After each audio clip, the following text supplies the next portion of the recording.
کہ آپ نے اگر بیعت کرنی ہے تو کس کے ہاتھ پہ کرنی چاہیے؟ آپ نے اگر جنت کا راستہ پوچھنا ہے تو اس سے پوچھو جو جنت کا راہی ہو۔ تو اس قوم کو کیا ہو گیا ہے کہ یہ قوم اگر 5 مرلے کا پلاٹ خریدنے نکلے تو ایک اس لاکھوں کے مجمع میں ایک بندہ کھڑے ہو کر نہیں کہہ سکتا کہ میں اسٹیٹ ایجنٹ کی پہلی دکان پر گیا تھا اور وہیں ڈھیر ہو گیا تھا۔ 25 دکانوں پہ جاتے ہیں، قیمت معلوم کرتے ہیں کہ اس پر نفع ملے گا یا نہیں ملے گا، فائدہ ہوگا یا فائدہ نہیں ہوگا۔ تو تم 5 مرلے کا پلاٹ خریدو تو 25 ماہرین سے پوچھو، اور جنت میں محل خریدو تو کسی سے نہ پوچھو۔ کیا تمہارے نزدیک جنت کے محل کی قیمت 5 مرلے کے پلاٹ کے برابر بھی نہیں ہے؟ اس لیے میں کہتا ہوں کہ ان اجتماعات میں اس مخلوق کی آنکھیں کھولنی چاہیے، ان کو بتانا چاہیے۔ یہ ہر چوراہے پر لٹ جاتے ہیں، یہ ہر جگہ بہک اور بھڑک جاتے ہیں، تو ان کی فکر کو درست کرنا، صحیح سمت میں ڈالنا، یہ ان مشائخ اور علماء کی ذمہ داری ہے۔ اور یہ بتانا کہ شیخ طریقت کس کو مانا جائے، یہ بتانا کہ شیخ طریقت کون ہونا چاہیے، تو اس کا معیار بھی کسی سے پوچھا جائے، صحیح عقیدے کے مطابق ہے یا نہیں۔ اگر اس کا عقیدہ صحیح ہے تو پھر یہ کہ اس کو اپنے عقائد کے دلائل بھی معلوم ہیں یا نہیں۔ اگر یہ بھی ٹھیک ہے تو پھر یہ دیکھو کہ وہ اپنے علم کے تقاضے پر عمل بھی کرتا ہے یا نہیں کرتا۔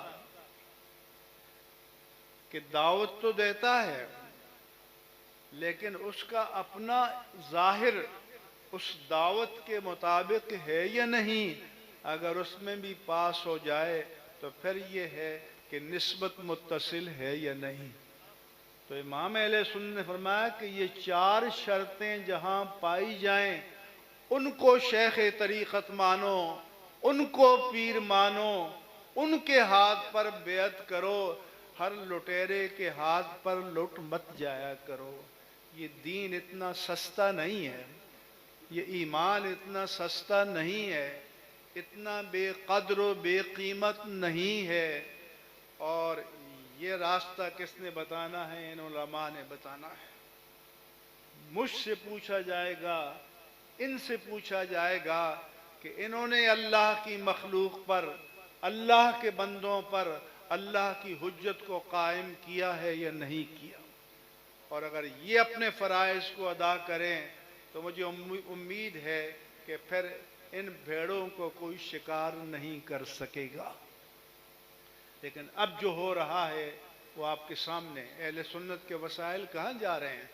آخر اگر یہ پیر درجنوں اور 20 مدارس قائم کر سکتا ہے، کر سکتے ہیں، اگر یہ آستانہ 20 جامعات قائم کر سکتا ہے، ملک کے اندر ملک سے باہر ان سے متعلقین وہ بھی کریں گے، کیونکہ اپنے شیخ کے طریقے کو جان رہے ہیں، اپنے شیخ کے عمل کو دیکھتے ہیں۔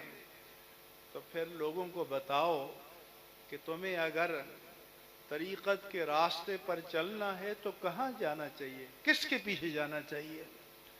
پھر امام اہل سنت سے پوچھا گیا کہ کچھ لوگ کہتے ہیں کہ ان علماء کو تو طریقت کا پتہ نہیں ہے۔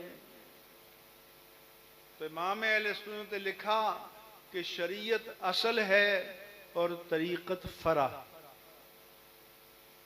شریعت منبع ہے اور طریقت اس سے نکلا ہوا دریا۔ طریقت کی شریعت سے جدائی محال ہے، شریعت ہی اصل کار ہے، شریعت ہی محک و معیار ہے، اور اس سے ہٹ کر جو راہ اپنائے وہ زندقہ ہے، فریب ہے اور فراڈ ہے۔